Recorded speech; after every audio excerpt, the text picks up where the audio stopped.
On January 8th, 2026, JPMorgan Chase announced a deal that should have been front-page news everywhere, but most people missed what it actually means. They're taking over Goldman Sachs' Apple Card portfolio, over $20 billion in credit card balances, and Goldman is selling it at a discount of more than $1 billion just to get out. This isn't JPMorgan expanding into exciting new markets. This isn't Goldman pivoting to focus on growth opportunities. This is one Wall Street giant bailing out another Wall Street giant because the system is breaking. And the fact that America's most powerful banks are trading distressed assets like desperate homeowners in 2008 tells you everything you need to know about where we are right now. Goldman Sachs, the bank that survived 2008, the bank that prints money during market chaos, the bank that's supposed to be untouchable, just admitted they lost over $7 billion trying to do consumer banking. Not 7 million, 7 billion, with a B.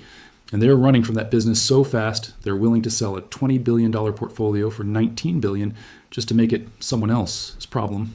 Meanwhile, JPMorgan, already the largest bank in America with $4.6 trillion in assets, is taking on this mess. And they're setting aside $2.2 billion in provisions for credit losses before they even close the deal.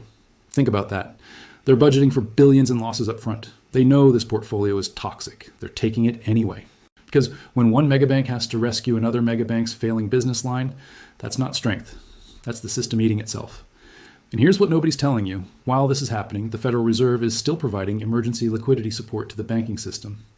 The Bank Term Funding Program might have officially ended in March 2025, but banks are still accessing the discount window. They're still dependent on Fed backstops. They're still operating in a world where they cannot function without constant central bank intervention. The banking system is consolidating because it's dying. When Goldman Sachs, one of the smartest banks on Wall Street, loses $7 billion and has to sell assets at a discount to JPMorgan, you're not watching normal business. You're watching triage. You're watching the late stages of a system that's running on fumes, Fed money, and pure momentum. And when that momentum stops, everything breaks.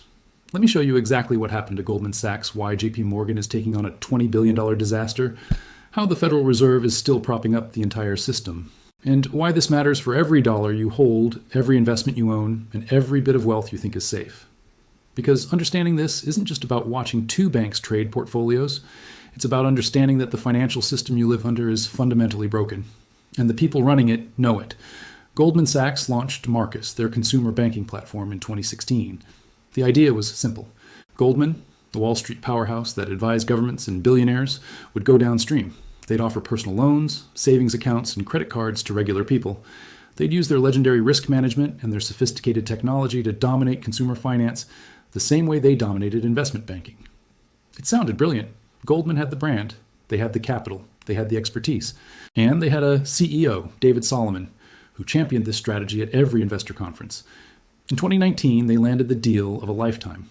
Apple needed a banking partner for the Apple Card. Apple, with its cult-like customer loyalty and hundreds of millions of iPhone users, chose Goldman Sachs. This was supposed to be the validation, the proof that Goldman could succeed in consumer banking. By 2021, Marcus had attracted over $100 billion in deposits. The Apple Card had millions of users. Goldman's consumer business looked like it was working, except it wasn't. Behind the scenes, the losses were piling up. Let's look at the numbers. From 2020 through 2023, Goldman's Platform Solutions unit, which housed the Apple Card, GreenSky, and Marcus Corporate Banking, lost more than $3 billion. That's just through 2023. By the time they fully exited in 2026, independent estimates put the total consumer banking losses at over $7 billion since 2020. $7 billion. For context, that's more than many regional banks are worth in total market capitalization. Goldman Sachs, a bank that's supposed to be the smartest guys in the room, lost $7 billion trying to do what thousands of community banks do every single day. Issue credit cards. Make personal loans? Take deposits? How did this happen? Start with the fundamentals. Goldman Sachs had never done consumer banking before. They didn't understand the credit risk. They didn't understand the regulatory requirements. They didn't understand the cost structure. Consumer banking is a volume game. You make thin margins on millions of customers.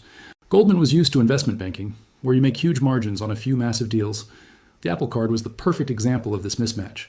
Apple wanted the card available to as many iPhone users as possible. That meant Goldman had to approve subprime borrowers, people with lower credit scores, higher default rates. But Goldman's risk models weren't built for that. They were built for corporate finance, not consumer credit. The result? Higher delinquencies than expected, higher charge-offs. And because of CECL accounting rules that took effect in 2020, Banks have to set aside reserves for expected losses as soon as they make the loan. Goldman was bleeding money from day one. Every loan they made required immediate loss provisioning, and the losses kept coming. Then there were the operational disasters. In October 2024, the Consumer Financial Protection Bureau fined Goldman Sachs $90 million for mishandling Apple Card customer disputes. Billing errors, improper denials, failure to properly investigate consumer complaints. This wasn't a sophisticated derivatives scandal. This was failing at basic customer service, the kind of thing a competent retail bank handles in its sleep. Goldman tried to fix it. They hired people from Capital One and Discover. They invested in technology. They restructured the business multiple times. By October 2022, they split Marcus apart. Consumer operations went to wealth management. Corporate clients went to a standalone unit. They stopped making personal loans in January 2023. They sold GreenSky, their home improvement lender, in March 2024. They sold the General Motors credit card portfolio to Barclays in October 2024. And now, January 2026, they're selling the Apple Card to JPMorgan. Goldman CEO David Solomon said it himself. This transaction substantially completes the narrowing of our focus in our consumer business. That's corporate speak for. We failed completely, and we're getting out before it kills us. Think about the timeline. 2016, Marcus launches with huge fanfare. 2019, Apple Card launches. 2020, losses start mounting. 2022, restructuring begins. 2023, personal loans shut down. 2024, GreenSky and GM Card sold. 2026, Apple Card sold. That's a 10-year experiment that lost $7 billion and ended with Goldman retreating entirely from consumer finance.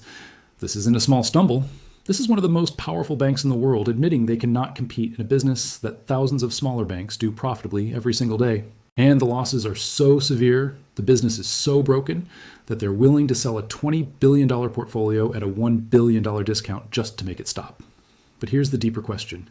If Goldman Sachs, with all their talent, all their capital, all their technology, can't make consumer banking work, what does that tell you about the state of banking in general? It tells you that the traditional banking model is dying.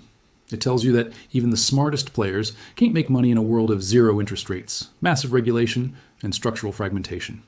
And it tells you that when banks start cannibalizing each other's failed business lines, the system itself is in trouble. Now let's talk about JPMorgan, because on the surface, this looks like a win for them. They're America's largest bank. They have $4.6 trillion in assets. They're the dominant player in credit cards. In 2024, they were the top U.S. card issuer with over $1.3 trillion in purchase volume. Adding the Apple Card, $20 billion in balances and approximately $100 billion in annual payment volume seems like a natural expansion. But look closer. JPMorgan is taking a $2.2 billion provision for credit losses in the fourth quarter of 2025 related to this deal. That's before they even own the portfolio. They're budgeting for billions in losses up front because they know this book is toxic. Goldman already told them it's full of subprime and lower credit borrowers that JPMorgan wouldn't normally serve. Apple wanted the card available to everyone. Goldman said yes. Now JPMorgan is inheriting that mess, and JPMorgan negotiated hard to get a discount. According to people familiar with the transaction, they're acquiring the portfolio at a discount of more than $1 billion. Goldman is taking a $1 billion loss just to unload this. And even at a discount, JPMorgan still needs to set aside $2.2 billion for expected credit losses.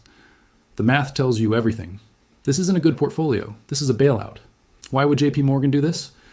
3 reasons. First, it cements their dominance in credit cards. They're already number one. Adding Apple makes them even bigger. When you're the biggest player, you want competitors to fail and you want to absorb their market share. This is consolidation. Fewer players, more concentrated control. Second, it's a relationship play. JPMorgan wants to be Apple's partner, not just for the credit card, for everything. Apple has over $2 trillion in cash and marketable securities. Apple does tens of billions in corporate finance every year. If JPMorgan can become Apple's primary banking partner by taking the card off Goldman's hands, that's worth the short-term pain.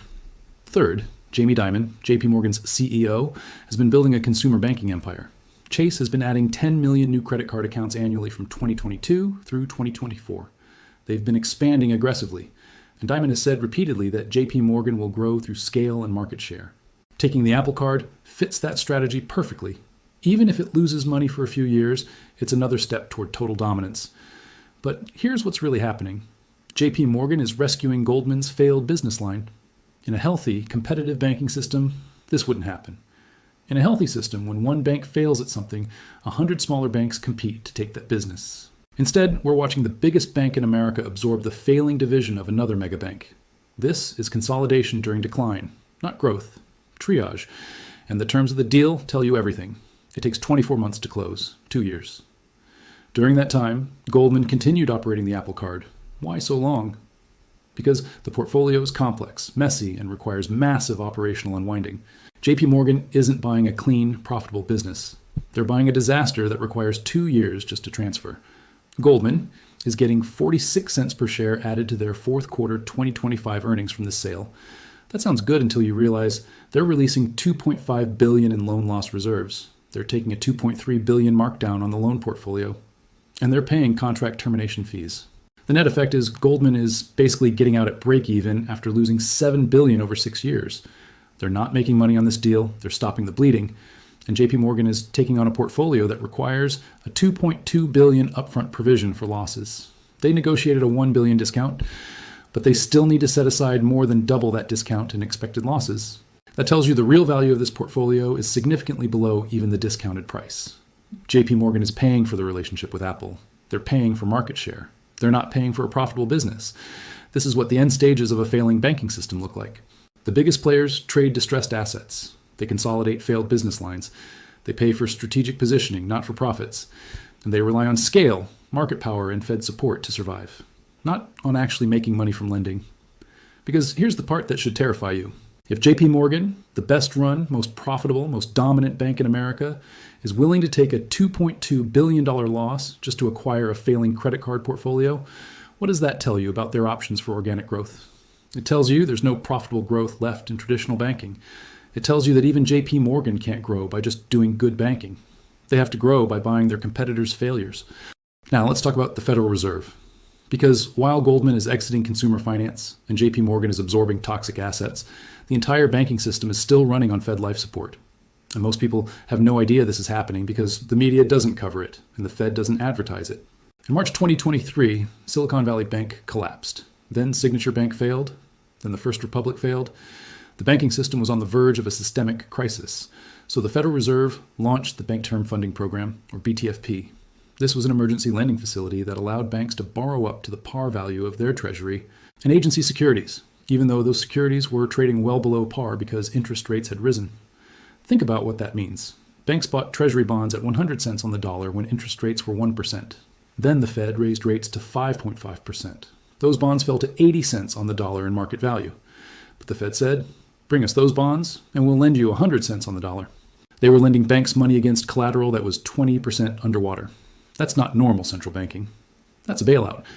At its peak, the BTFP provided over $165 billion in loans to banks. The program officially ended in March 2024. All loans were repaid by March 2025. Problem solved, right? Not even close. First, the BTFP created a massive moral hazard. Banks knew they could take risks and the Fed would bail them out. In fact, after November 2023, banks figured out they could borrow from the BTFP at below market rates and deposit that money at the Fed to earn interest on reserves. Free money. Arbitrage. The Fed had to change the rules in January 2024 to stop banks from profiting off the emergency facility. But more importantly, the BTFP normalized emergency intervention. For decades, the Fed's discount window was stigmatized. Banks didn't want to use it because it signaled weakness. But the BTFP removed that stigma. It was a broad facility. Lots of banks used it. And now banks know that when liquidity gets tight, the Fed will create a new facility, give it a friendly name, and lend them money, no questions asked. And the Fed is still providing support, not through the BTFP anymore, but through the discount window, through the standing repo facility, through Federal Home Loan Bank advances. The mechanics have changed, but the dependence hasn't. Banks still cannot function without access to Fed liquidity. Look at the data. As of late 2025, bank reserves held at the Federal Reserve are still elevated. The Fed ended quantitative tightening, stopping the runoff of its balance sheet. Why? Because as reserves declined, stress appeared in overnight funding markets. Repo rates spiked. The secured overnight financing rate moved above the interest rate on reserves. Banks were scrambling for liquidity. So the Fed stopped reducing reserves. This tells you everything. Even after $165 billion in BTFP loans were repaid, even after the emergency passed, banks still need elevated reserves. They still need the Fed's balance sheet supporting them. They cannot operate in a normal environment where they fund themselves through deposits and private markets. They need Fed backstops, constantly. And here's the scariest part. The reason banks need Fed support isn't because of a temporary crisis. It's structural. The problem is that credit is growing faster than deposits. Let me explain why that's a death sentence for the banking system. In a traditional banking model, banks take deposits and make loans. The deposit growth funds the loan growth. Simple. But since 2022, that relationship is broken. Loan growth has been running at 10% to 12% annually. Deposit growth has been running at 4% to 5% annually. Credit is growing more than twice as fast as deposits. How is that possible? Where are banks getting the money to make loans if deposits aren't growing fast enough? They're borrowing it from the Federal Home Loan Banks, from the Fed's discount window, from wholesale funding markets, from brokered deposits. They're levering up. They're using short-term borrowed money to fund long-term loans. And when you do that, you create a liquidity mismatch, a fragility, a dependence on rolling over short-term funding every single day. This is exactly what happened to Silicon Valley Bank. They grew too fast. They funded long-term assets with short-term deposits. When depositors pulled their money, SVB couldn't sell their treasury bonds without taking massive losses. The bank failed in 48 hours. That same dynamic exists across the banking system today, just slower, more hidden. But the structure is the same, and the Fed knows this. That's why they stopped quantitative tightening. That's why they're keeping reserves elevated. That's why they're ready to create new emergency facilities the moment stress appears. Because if they don't, banks will fail. Not just small regional banks. Systemically important banks, the entire system would seize up. Think about what this means. The Federal Reserve has made itself the permanent lender of last resort, not just in emergencies, every single day. Banks plan their funding around Fed access. They assume Fed liquidity will always be there. And the Fed has confirmed that assumption by intervening every single time markets get stressed. This is not capitalism. This is not free markets. This is central planning. The Fed is allocating capital. The Fed is deciding which banks survive. The Fed is subsidizing the entire banking system with cheap liquidity and emergency backstops. And the cost of that subsidization is hidden. It's paid through inflation, through currency debasement, through the slow erosion of purchasing power for everyone holding dollars. Now connect the dots. Goldman Sachs loses $7 billion in consumer banking and sells their portfolio at a discount. JPMorgan absorbs that failure and sets aside $2.2 billion for expected losses. And both banks are operating in a system where the Federal Reserve provides constant liquidity support because deposits aren't growing fast enough to fund credit growth. This is a dying system propped up by central bank intervention. And the people running it know it. That's why Goldman is running from consumer finance. That's why JPMorgan is consolidating market share by buying failures. That's why the Fed can't let reserves decline. Because if any one piece of this structure breaks, the whole thing collapses. So what happens next? The consolidation accelerates. We're already seeing it. Smaller banks can't compete. They don't have scale. They don't have Fed access on the same terms. They don't have the capital to absorb losses. So they get acquired, or they fail. And the megabanks get bigger. JPMorgan is now the largest bank in America by a massive margin. Bank of America is second, Wells Fargo third, Citigroup fourth. These four banks control over half of all banking assets in the United States, and that concentration is increasing. In 2000, the top four banks controlled 30% of assets. In 2026, they control over 50%. That's a doubling of concentration in 26 years. Why does this matter? Because when four banks control half the system, those banks are too big to fail. Not in theory. In practice, the government cannot allow JPMorgan to fail. It would destroy the entire financial system. So JPMorgan knows they have an implicit government guarantee. They can take more risks. They can make riskier loans. They can leverage up because they know the Fed will bail them out. That's a moral hazard at a systemic scale. And the Fed is trapped. They can't let these banks fail. But they also can't let the dollar collapse. So they're trying to manage both. Keep the banks alive through liquidity support. Keep the dollar stable through interest rate policy. But these two goals are contradictory. Supporting banks requires printing money. Stabilizing the dollar requires restraint. You can't do both. At some point, the Fed has to choose. And based on history, they will choose to save the banks and sacrifice the dollar. That's why gold is at $4,400. That's why central banks bought over 1,000 tons of gold in each of the last 3 years. That's why China, Russia, and India are accumulating gold as fast as they can. They see what's coming. They see a Federal Reserve that cannot allow the banking system to contract, but also cannot prevent the dollar from losing value. They're preparing for the endgame. And silver is the poor man's version of that preparation. Gold is expensive, $4,400 per ounce. Silver is still under $80, but silver benefits from the same monetary dynamic. When the Fed prints money to support banks, that money has to go somewhere. It flows into assets, stocks, real estate, commodities, precious metals. Silver, because it's small and volatile, moves faster than gold during these periods. But more than that, silver is industrial. It's used in solar panels. in electric vehicles, in electronics, in medical devices. The same government policies that require Fed money printing, green energy mandates, infrastructure spending, they also drive industrial silver demand. So silver gets hit from both sides, monetary debasement and industrial scarcity. That's why the price is moving. That's why it's not coming back down. Here's what you need to understand. The Goldman JPMorgan deal isn't just about one failed business line. It's a signal. The banking system is consolidating because it's broken. And when megabanks start trading toxic assets and when they need Fed support just to operate normally, you're not in a healthy system. You're in the late stages of a broken system. And the people running it, Jamie Dimon, David Solomon, Jerome Powell, they all know it. They're not trying to fix it. They're trying to manage the collapse. Keep it slow. Keep it controlled. Keep the public from panicking. And the way they do that is through consolidation and central bank support. JPMorgan gets bigger. The Fed provides more liquidity. The system staggers forward until it can't. And when it can't, when the next crisis hits and the Fed has already used its ammunition, when banks are already consolidated and already dependent on Fed support, there's no more room to maneuver. That's when you see bail-ins. That's when you see deposit restrictions. That's when you see capital controls. That's when the system reveals itself for what it really is. Not a free market, a managed decline. The only way out of that system is to own things the system can't control. Real assets, physical metals, things that exist outside the banking system and outside the Fed's balance sheet. Because when the banking system is consolidating through failure and the Fed is the only thing keeping it alive, you don't want to be holding the liabilities of that system.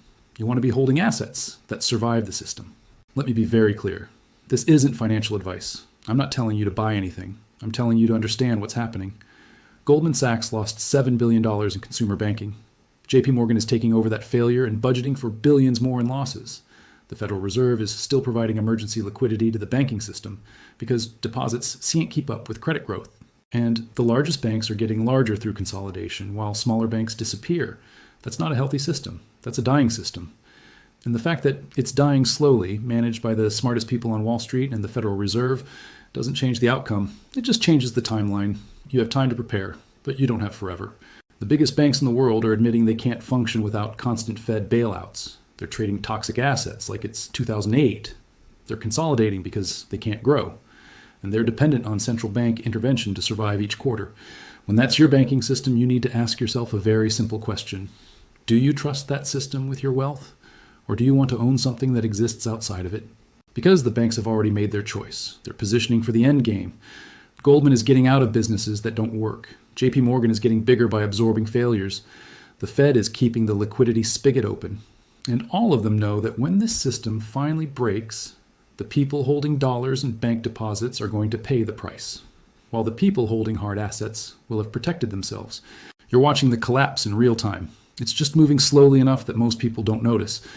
The JPMorgan Goldman deal is another data point, another confirmation, another signal that the system you were told was safe is actually on life support. And life support doesn't last forever.